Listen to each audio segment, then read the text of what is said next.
Ես կամ նենց ոնց որ կամ, բա մենք ոնց դառանք, դե կներեք էլի, մենք դառանք կամ դուք դառաք, ես գնացի բանակ։ Մենք այսօր ռեալ այդ խնդիրն ունենք էլի, անընդհատ բողոքում ենք ռուսը պետք է մեզ օգնի, չի օգնում ֆրանսիացին, ամերիկացին, բոլորը մեզ պարտական են, բայց մենք իրար չենք ուզում գանք։ Ես անկեղծ լինեմ, ես եմ միշտ իմ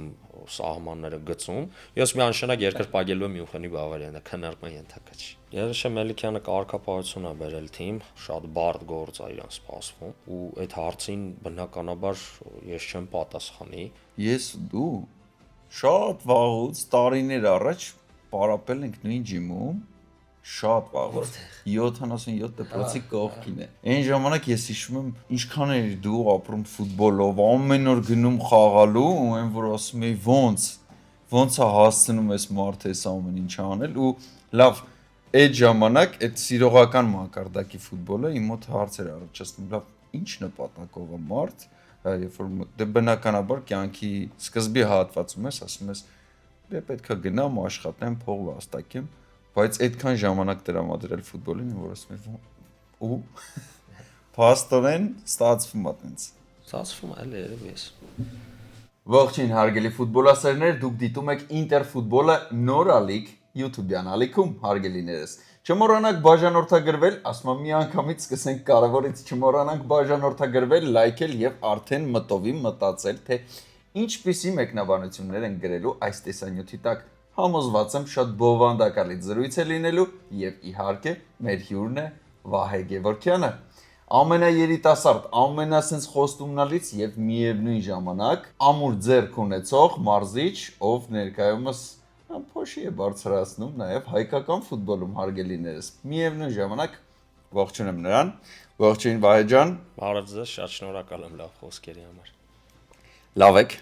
Լավ դուք։ Ընտիր, համոզված եմ ձեզ հետ զրույցը կլինի նաեւ շատ օգտակար այն ֆուտբոլասերների համար, ովքեր իրենց ճանապարհը պատկերացնում են ֆուտբոլային աշխարհում։ Ինչպես ստացվեց, որ Վահե Գևորգյանը չշեղվեց այդ ճանապարհից եւ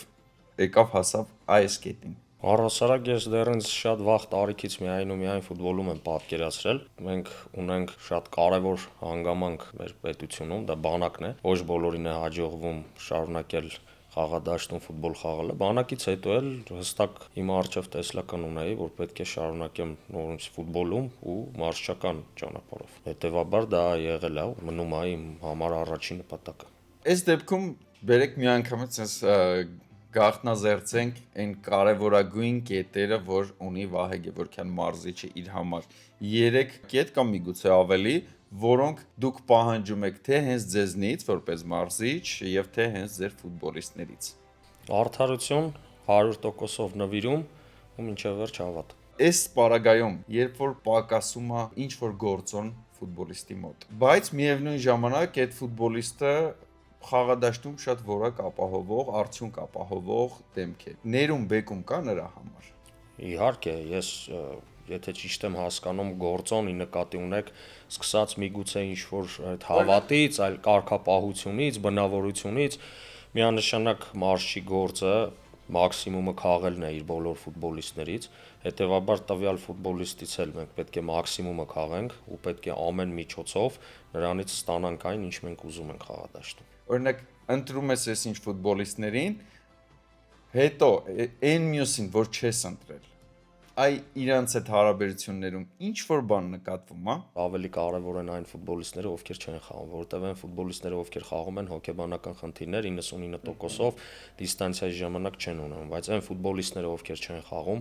իրանց այդ խնդիրները առաջանում։ Խնդիրները նրա մասին չի, որ կարող են կոնֆլիկտի գնալ, դա էլ կարող է հանդիպել, բայց մենք պետք է հասկանանք, որ 11 հոգին չի դիստանցիային։ Մնացածին էլ պետք է կարողանանք օգտագործել, հետևաբար մնացած այդ ֆուտբոլիստներն էլ, ովքեր որ չեն խաղում, մենք պետք է պահենք տոնուսի մեջ ոչ միայն ֆիզիկապես ֆունկցիոնալ, այլ նաև հոգեբանորեն։ Նշանակում է, որ այո, այդ ֆուտբոլիստների հետ անհրաժեշտ է զրուցել, ճիշտ աշխատանք տանել, ճիշտ բացատրություն տանել, դա շատ կարևոր հանգամանք է։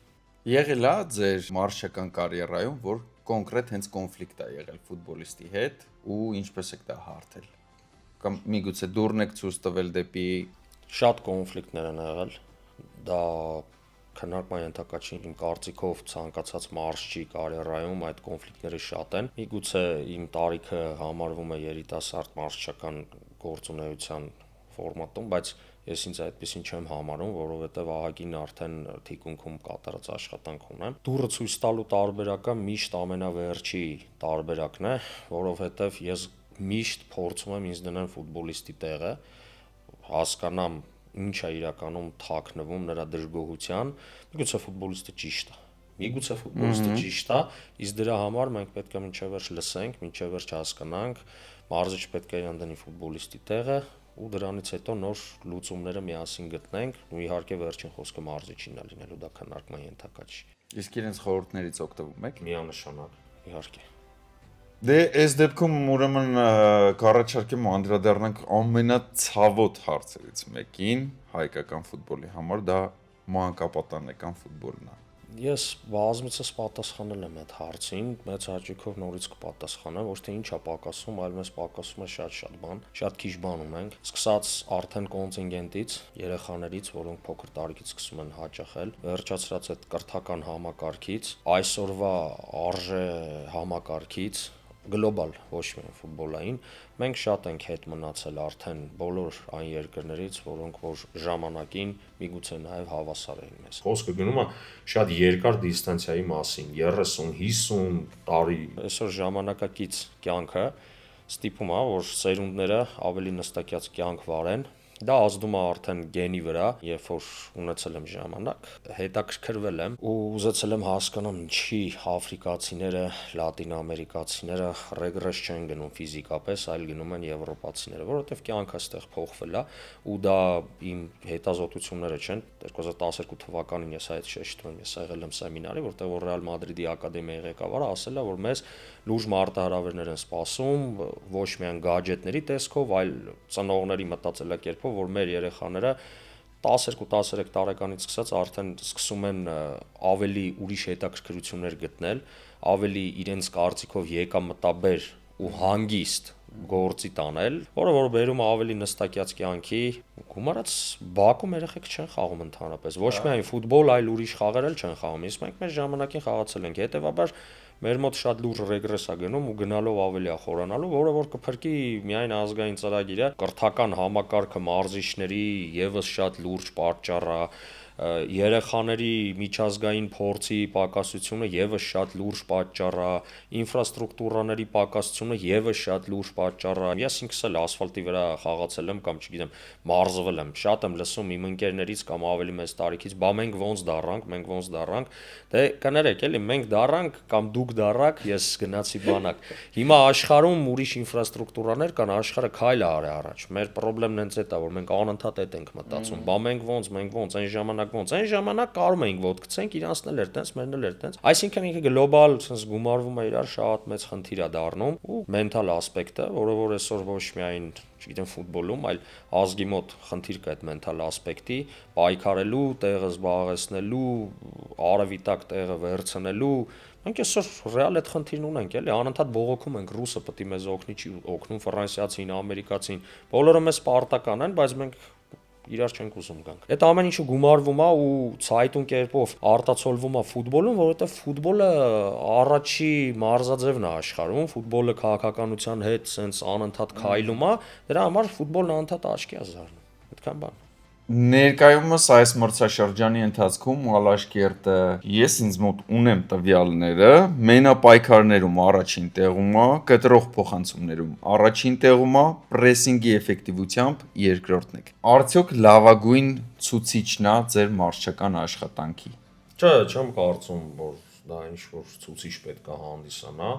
Ես էլ եմ ծանոթ այդ վիճակագրությանը, հետևում ենք, ինչ որ բաներ օգտագործում ենք։ Ես կարող եմ ավելացնել, որ ամենաքիչ գոլային պահերը մեր դարպասի մոտ են ստեղծվում, կորցրած միավորների քանակով էլ երկրորդն ենք ու կան թիմեր, որ հիմա մեզնից շատ առաջ են, շատ հետ պետքա լինեին, բայց հենց դրա մեջ է, ֆուտբոլը դրա մասին չի։ Երբ որ ամենավերջում թիմը տեղ է գրավում, բոլորը մոռանում են դրա մասին։ Մենք ավելի հավաքված պետքա լինենք, մենք պետքա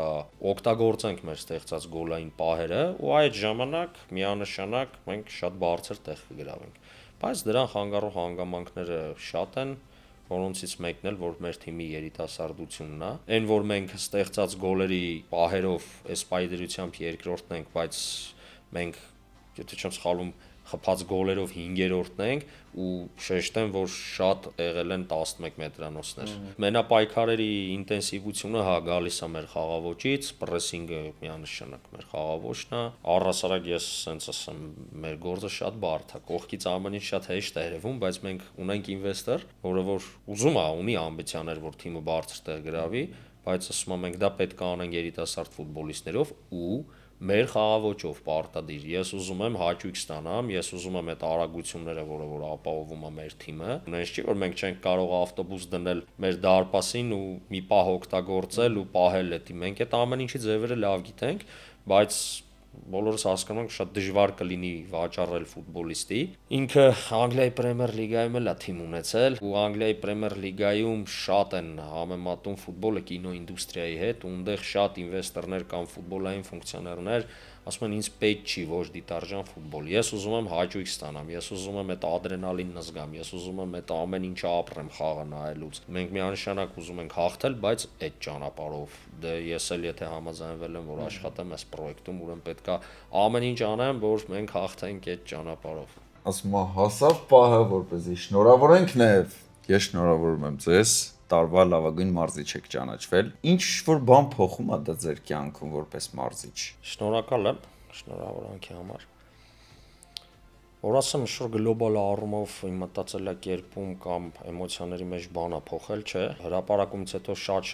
շնորհավորեցին, նոր հասկացա, որ մարդկանց համար այդ կարևոր է։ Ես չեմ ասում ինձ համար կարևոր չի, բայց ես թիմային անձնավորություն եմ ու ես չեմ թաքցնում, որ ես կնախընտրեմ ամեն տարի պաղուսակում հարց լուծել, քան թե ամեն տարի ճանաչվեմ ինչ-որ ինդիվիդուալ տիտղոս ստանամ, էլի։ Ամեն դեպքում ինքը պարտավորեցնող է, առաջին հերթին ինքս իմ հանդեպ, ես եմ միշտ իմ սահմանները գծում, բայց դե եթե մարդիկ հավատացել են, որի համար շատ շնորհակալ եմ նաև իմ հետ աշխատողներին, ֆուտբոլիստներին ու երկրպագուներին, բազմիցս նշել եմ, որ դա իրենց տիտղոսն է։ Մարզիչը մենակ ոնց կարա ինչ-որ տիտղոսի արժանանա։ Այդ նույնն է, ինչ-որ դու զգաս կանգնես դու կամ մեկի դեմը ու խաղաս, բայց դաշտում ֆուտբոլիստ չունենաս կամ օգնական չունենաս։ Հենց որ գտնում եմ, որ դա թիմային ինչ-որ տիտղոս է, որը գնահատել են, եւս մեկ անգամ շնորհակալ եմ։ Բան չի փոխում, որովհետեւ ես միշտ մաքսիմում պլանկա եմ դնում իմ առջև ու իմ թիմի առջև։ Վահե Գևորգյանը որը կընտրի։ Եկող տարի Ալաշ Կերտելինի մասնակից կոնֆերենցիաների գավաթում եւ հասնի, չգիտեմ, գոնե 1/8 եզրափակիչ, թե 2 տարի անընդմեջ Ալաշ Կերտելինի Հայաստանի չեմպիոն։ Ահա, 1/8 եզրափակիչ հասնելը։ Ավելի հետաքրքիր է։ Իսկ ձեզ համար որպես մարզիչ եվրոպական ակումբային որ մոդելն է ավելի ընդունելի։ Բավարիա Մյունխեն միշտ ավելի շատ ինձ դուր է եկել Բավարիայի մենթալիտետը, ինձ դուր է եկել Գերմանիայի հավաքականի մենթալիտետը, միշտ դաշտում պրոֆեսիոնալ են, խաղում են մինչև վերջ սուլիչը անկախ հաշվից, միշտ էլ ոնց որ ավելի շատ ինձ օքեյ հարազատ ա եղել հենց Մյունխենյան գրանդը ու գերմանական այդ հավաքականը։ Վերջին տարիներին շատ ժամանակ չունեմ հետևելու, բայց որքան որ կարում եմ հետևում եմ։ Որ խաղն է, որ Վահե ֆուտբոլասերի համար sense ամենատպավորիչն է եղել, միգուցե դա ավելի վաղ հասակի տարիների ֆուտբոլը կլինի։ Լիվերպուլ, Միլան, Ստամբուլյան եզրափակիչ է, Ստամբուլում էր, չէ՞։ Եթե չեմ սխալվում, որ Բենիտեսին ես չեմ, որ պետքա դատեմ իրեն, ես Բենիտեսին տես չեմ հավանում որպես մարզիչ, այդ իր աստեղային ժամն էր, հակառակը ես ավելի շատ Անչելոտիին եմ համակրում, բայց այդ օրերին ինչ որ ինքը կատարեց, ինձ թվում է շատ երկար տարիներ կմնա բոլորի հիշողության մեջ, ոչ միայն իմ։ Այդ խաղը անդրադառնանք ամենա այս պահին ֆուտբոլասերներին հետաքրքրող առաջնությանը, ներկայումս Չեմպիոնների լիգայի վճռորոշ փուլին ենք հասել, արդեն գիտենք զույգերը ովքեր են, գիտենք երբ են խաղալու, նաև գիտենք Բավարիանում հետ է խաղալու։ Ձեր, այսպես ասած, որոշակի կանխատեսումները եւ մտքերը անցնենք։ Ռեալ Բավարիա, Գեր դիմակայություն, Բարսելոնա, Ատլետիկո Մադրիդ։ Շատ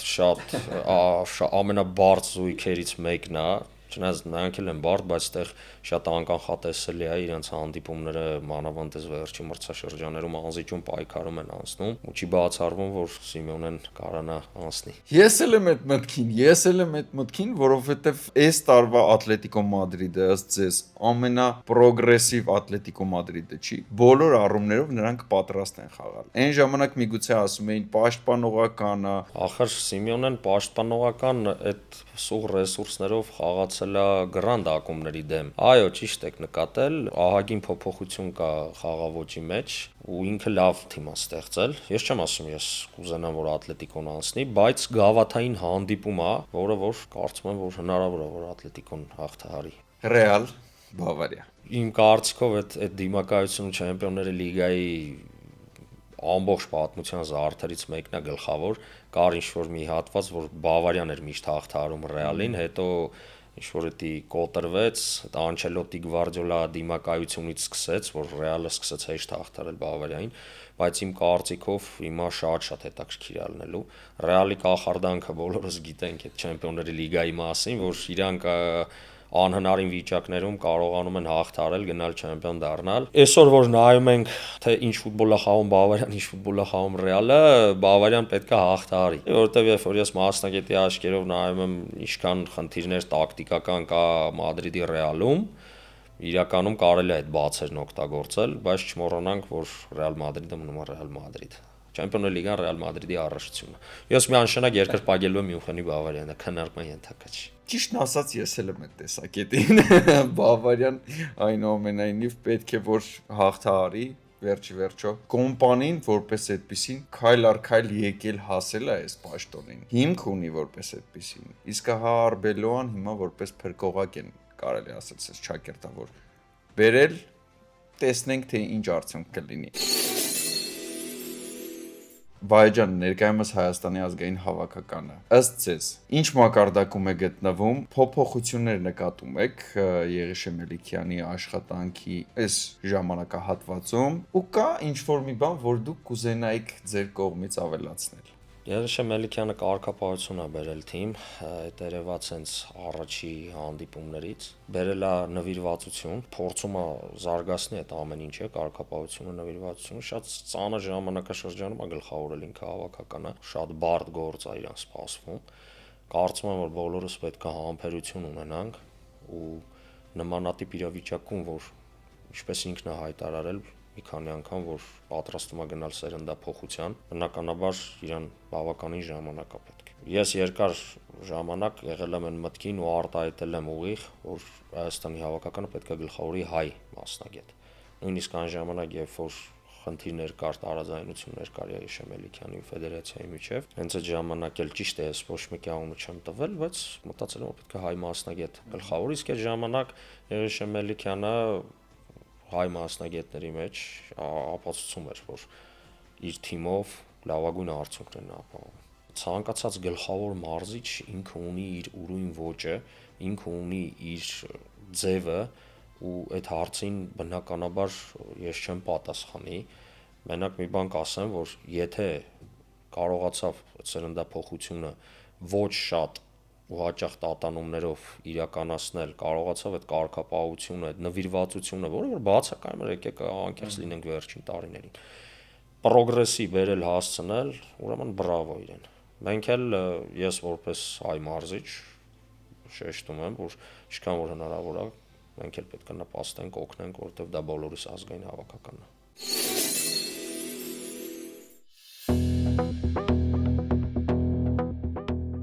Ինչպես արդեն գիտեք, Հայաստանի ազգային հավաքականը ընկերական խաղի շրջանակներում Բելարուսի ընտրանուն հյուրընկալեց։ Արդեն խաղից առաջ էլ պարզ էր, որ հավաքականը մոտենում է այս հանդիպմանը կադրային բազմաթիվ խնդիրներով։ Մեկնարկային կազմի 60-ից 70%-ը բացակայում էր։ Այս ամենի հետ հանդերձ մեդալի մյուս կողմը հուշում էր մեզ, որ շատ լավ հնարավորություն էր ընձեռված, որպեսզի նորեկներին տեսնեին գործի մեջ, եւ նաեւ այն տղաներին, ովքեր մինչ այդ քիչ խաղաժամանակ էին ստանում։ Առաջ ընկնելով ասեմ, որ գրեթե բոլորն էլ լավ տպավորություն թողեցին կատարեցին։ Նույն Խուլիո Բուենոն թեկուս հավաքականի խաղին այնպես ինտեգրվեց, կարծես իր ամբողջ կյանքում հենց այս մարզաշապիկն էր կրել։ Թիկունքում լիդերի էստաֆետան միանգամից իր ձեռքը վերցրեց ու ամենաօգտավետ օղակներից դարձավ։ Երբ մրցակիցը գրովում էր, ինչ որ ներքին ենթագիտակցական հանգստություն կար, որ ոչինչ Բուենոն այնտեղ է, ոնց էլ լինի մի բան կանի։ Արջևի գծում գերակտիվ էր հատկապես մյուս նորեկը Նարեկ Հովհաննիսյանը։ Իմիջայլոց շատ հանդուգն ֆուտբոլ խաղաց։ Այո, խոտանը շատ էր։ Այո, հաճախ տարվում էր անհատական խաղով։ Ու մանավանդ իր լոտերալ Նաիր Տիկնիզյանի հետ խաղային համագործակցությունը որպես այդպիսին բացակայում էր, որտեղ պետք չէր փոխանցում էր, որտեղ պետք էր փոխանցել հարվածում էր։ Ամեն դեպքում չի սխալվում նա, ով ոչինչ չի անում։ Ավելի լավ է սխալվես, քան վախենաս գնդակից կամ արագ ազատվես դրանից։ Մյուս Հովհաննիսյանը Կարլենը նույնպես հաճելիորեն ուրախացրեց, շատ հասուն ֆուտբոլ խաղաց, մեջտեղում բալանսը լավ պահեց, անհրաժեշտ դինամիկա հաղորդեց եւ իրեն հատկացված ժամանակից առավելագույնը քամեց։ Մինչև հմուտ լողորդ դառնալը պետք է նախ սովորես, որ քեզ ջրի վրա վստահ պահես։ Մեր նորեկների մոտ հիմա հենց այդ փուլն է, իսկ հանդիպման man of the match-ը իհարկե Վահան Բիչաղչյանն էր։ Սա պարզապես լրիվ այլ մակարդակ էր։ Գեթ մեկ վայրկյան չանջատվեց խաղից։ Չգիտեմ նկատեցիք թե ոչ, ինչպես էր նա պաշտպաններին օգնության գալիս, ինչ մեծ ծավալի սև աշխատանք կատարեց, ու սրա հետ մեկտեղ առաջնագծի շարժիչ ուժը դարձավ։ Շատ սրտով խաղաց, շատ որակյալ գործեց ու մեծ ծափահարությունների արժանացավ։ Այդ օրը թիմին հենց Վահանը առաջնորդեց։ Լիդերի կարիք կար, ու Բիչաղչյանը չվախեցավ այդ պատասխանատվությունը իր ուսերին վերցնել։ Ինքը մեղավոր չէր, որ Բելարուսի դարպասապահը բռնել էր կուրաժ, եւ ահա այսպիսի սեյվեր էր անում։ Այդուամենայնիվ վաղ թե ուշ մեր ֆուտբոլիստը նրան տխրեցնել կարողացավ։ Համ 11 մետրանոցը վստահորեն իրացրեց, համ էլ դյուրագրգիռ Բելարուս կիպերին վճռականորեն իր տեղը ցույց տվեց։ Խոսելով բուն խաղից, առաջին հերթին ուշադրություն դարձնենք, թե ինչպիսի մարտավարական սխեմա Եղիշե Մելիքյանը այս հանդիպման համար պատրաստեց։ Ավանդական ֆորմացիան 3 կենտրոնական պաշտպանների առկայությամբ այս անգամ 2-ով փոխվեց։ Ու զարմանալին այն էր, որ հենակետային կիսապաշտպանի դերը Գեորգի Հարությունյանին տրվեց, սակայն նա ավելի շատ ոչ թե մաքուր հենակետային էր, այլ կարծես օղակ էր, որը գործում էր 2 ցենտրբեքերի առջևից։ Սա ինչ-որ նորամուծություն էր։ Գեորգիի դիրքը կոչենք այսպես՝ կենտրոնական պաշտպաններին ապահովագրող։ Հանդիպման մանավանդ առաջին 20 րոպեներին հավաքականի մոտ ինչ-որ մանրաժ կար։ Բելարուսը շատ քիփ էր խաղում, մեծ զրկելով, տարածվելու եւ գրոհներ կառուցելու բոլոր ուղիներից։ Եվ խաղի հենց այս հատվածում էր, երբ Բելարուսը գնդակը մեր դարպասը ուղարկեց։ Ստանդարտի ժամանակ մրցակցին դիմակայելիս պոզիցիոն դիսբալանս եղավ, ինչն էլ հյուրերին օգնեց հաշվի մեջ առաջ անցնելու համար։ 3-ով 1-ին պահել չկարողացանք։ Սխալ դասավորվելու պատճառով հավաքականը դարպասը գնդակ ընդունեց։ Բաց թողնված գոլից հետո աստիճանաբար մերոնց հաջողվեց խաղային գործողությունները տեղափոխել մրցակցի կիսադաշտ ու մերթընդմերթ ստեղծել գոլային պահեր։ Եղիշե Մելիքյանը տղաներին աջակցել էր փորձում։ Բնավորության համաձայն ամբողջովին խաղի մեջ էր։ Գոնչարենկոն ի տարբերություն մեր մարզչի, իրեն հատուկ սառնասրտությամբ խաղին էր հետևում անում գրառումներ, որպիսի վերահսկման թելը իր ձեռքերում պահի։ Եթե կարծում եք, որ սա Բելարուսի համար ուղղակի այսպես շարքային հանդիպում էր, միանգամից ասեմ, որ դա բացարձակ այդպես չէր։ Բելարուսը ուներ հաղթելու ծարավ, եւ նոր մարզչի օրոք իրեն լավագույնս պետք է դրսևորեր։ Սա էր պատճառը, որ խաղը նման լարված պայքարում անցավ։ Նյարդ կար խաղի մեջ։ Կարծես հեչ ընկերական հանդիպում չլիներ։ Ընդմիջմանը Գոնչարենկոն սաներին հրահանգեց, որպիսի գործեն ավելի հետիչած, ավելի ռացիոնալ ու կշռադատված ու կարևորեն արդյունքին հասնելու ասպեկտը։ Ու երբ երկրորդ կեսում, որը իր սցենարով առաջինին շատ նման էր, Բելարուսը նաև երկրորդ գոլը խփեց, Գոնչարենկոյի համար այդքան կարևորված արդյունքին հասնելը ավելի իրատեսական դարձավ։ Մերոնք ստեղծում էին գոլային պահեր, կարելի է ասել մեկը մյուսի ետևից, բայց ռեալիզացիան դավաճանում էր մեզ։ Արդյունքում խաղը փրկել չստացվեց։ Հաշվի տարբերությունը կրճատեցինք, սակայն ավելին անել չհաջողվեց։ Եթե այս ընկերական խաղին մարտական կազմով լինեինք ներկայացված, վստահ եմ, որ հաղթելու էինք, քանի որ Բելարուսը որևէ էքստրաորդինար բան չարեց։ Խաղից հետո Եղիշե Մելիքյանը մատնանշեց, որ հավաքականը ճիշտ ուղու վրա է կանգնած, եւ իրոք որ տեսեք, եթե մենք այսպես թե այնպես չենք կարողանում հասնել արդյունքի, ապա ավելի լավ չի այդ ճանապարհը անցնել երիտասարդների հետ։ Հենց այս մակարդակում հղկել նրանց։ Թող փորձ հավաքեն։ Միևնույնն է, չունենք արդյունք։ Հավաքականում սկսվել է լուրջ սերնդափոխություն։ Մեզ էլ մնում է սպասել եւ օգնել Մելիքյանին այս դժվար process-ում, որpիսի դա հնարավորինս անցնցում ունի։ Դե ճարներս ինչ, ընկելենք, պետք է քաշենք։ Այստեղ չկան այլ տարբերակներ։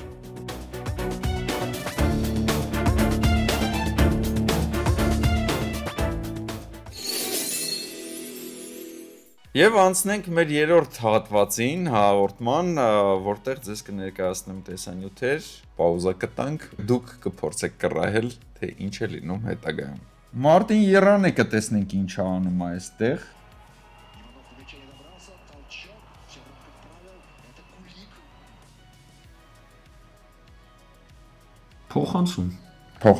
Փոխանցում։ Լոգիկայով փոխանցմանա պատրաստվում։ Դրանք ինչ ալներ։ Հարված։ Հերրահար։ Մյուս տեսանյութը Մարկիզյոնն է։ Մեր հերոսը։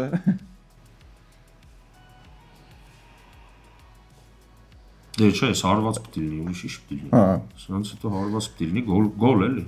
Շատ գեղեցիկ գոլ։ Մարկիզյոն ապրի, համոզված եմ Դավիթը ուրախ է այս գոլի համար նաև։ Ու վերջինը Ջովանի Վան Բրոնխորստը ասում եմ, մի քիչ մեր ժամանակներ վերադառնանք։ Այս խաղն եմ շատ լավ հիշում, էս էլ է գոլ։ Ինչի քննարկում։ Ընտիր, ճիշտ տարբերակ կրկին։ Շնորհակալ եմ շատ Վահե ջան, որ ժամանակ գտաք, մեզ մոտ եկաք, համոզված եմ շատ հետաքրքիր կլինի նաև մեր ֆուտբոլասերների համար լսել այս զրույցը։ Հարգելիներս, դուք էլ անպայման չմոռանաք բաժանորդագրվել մեր YouTube-յան ալիքին, գրել մեկնաբանություններ, ձեր տեսակետներով կիսվեք մեզ հետ, իհարկե, ձեր ձայնը շատ կարևոր է, ինչպես մարշչի ձայնն է, այո, չեմ դադարի կրկնել, ինչպես մարշչի ձայնը կարևոր խաղադաշտում եւ հանդերձարանում հարգելիներս։ Սիրեք ֆուտբոլը, դուք դիտում եք Ինտերֆուտբոլը եւ մենք այստեղ խոսում ենք ֆուտբոլի մասին, իսկ ֆուտբոլը դա մի լեզու է, որը հասկանում է ամբողջ աշխարհը։ Կհանդիպենք շատ շուտով։ Բաններ, Գանձասարի հետ խաղներ, չէ՞, մեր դաշտում ծնունդիս օրը։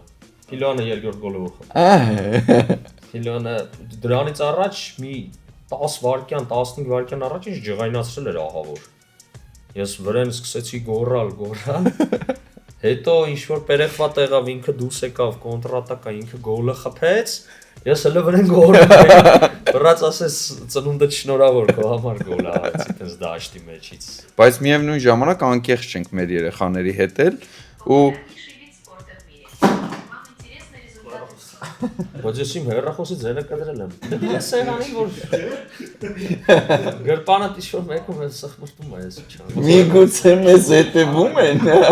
Կարող է պատահի մեզ հետևում են Իսկ ֆուտբոլիստների հետ շփման մեջ Վահե Գևորգյան ոնց է անկիրական է թե ասենք իրանց հետ կատակներ, առօրյա շփումներ Անչելոտին է շատ լավ նկարագրում, մագնիտոֆոնի այդ ձենը բարձրացնելու, իջացնելու այդ ռեգուլիրովկեն դու պետք է կարողանաս տաս։ Ես կամ նենց ոնց որ կամ ես ընդհանրապես չեմ դիմակավորվում ոչ պերսոնալի հետ շփման ժամանակ, ոչ էլ ֆուտբոլիստների։ Հետո պայտակ հարցի լուծումը դու պետք է պատկերացնես ոնց տաս ընկերական տաս, թե ավտորիտար տաս, թե ոնց անես։ Իսկ իրար ռիլեր ուղարկում եք։ Հա, ալնում է։ Լուրջ։ Եղել է որ իմ ֆուտբոլիստները չնայած այդ դեպքից հետո ես ընդհանուր չաթից հետո ջնջվել եմ ալաշկերտները առաջի ալաշկերտներ որովհետև Անգուլոն ու Կուտալյան էին սարքել Անգուլոն ու Կուտալյան Ուրարտու 4-2 որ հաղթել էինք տենց ծիծաղալու վիդեո էին սարքել իմ մասին գցել էին ու սաղով ծիծաղում էին ոնց եմ նշել գոլերը բայց այդ չի ազդում հարաբերությունները բացարձակապես ինչ համար ազդի մարզիչը մարդ է որը որ մարզում է ֆուտբոլիստին ուրիշ ինչ այսինքն ինչ կա դրա մեջ Եթե մարզիչը կոմպետենտ չի, մարզիչը վախում է, որ իր ոնց որ դիրքը կկորցնի, ինքը կկարգելի տես բաները, բայց ես վստահ եմ իմ վրա էլ, իմ ֆուտբոլիստների վրա էլ, ոչ մի խնդիր չեմ տենում դրա մեջ։ Այսինքն ես կարամ իրանց հետ կատակ անեմ։ Եթե ես կատակի մեջ չափերն անցնում եմ, ուրեմն դա իմ խնդիրն է, չէ։ Դե իրանք էլ իմ հետ կարան ուրեմն այդ ամենի կոռեկտության մեջ կատակ անեն ու թեկուզ ընկերություն էլ անեն, ինչ խնդիր կա դրա մեջ։